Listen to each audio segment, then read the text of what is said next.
রাতো, এই যে তোর গহনা অন্তত বাসনাতে ভাবিকে একটা স্বর্ণের গহনা দিস। আমার পাঞ্জাবি কোথায়? বিয়ের জন্য তো লেট হয়ে যাচ্ছে। আরে সবকিছু রেডি আছে। এই করিম কাকা, আপনার স্যারের জন্য পুরাতন বান্ধবীটা নিয়ে আসেন তো। স্যার এই যে আপনার পাঞ্জাবি।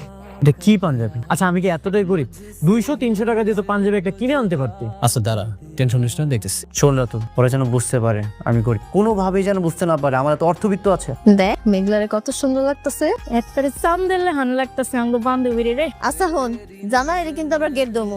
10,000 টাকার 1 টাকাও যদি কম হয় আমরা কিন্তু গেট ছাড়তাম না। এই তোরা কি কইলি 10,000 টাকা নিবি? আমার জামাই মাসিক ইনকামই তো 10,000 টাকা। 10,000 টাকায় তোরা লয়ে যাবি কেন? দুলা ভাই কষ্ট করে গেট দছি, 10,000 টাকার 1 টাকাও কম দিলে গেট ছাড়তাম না।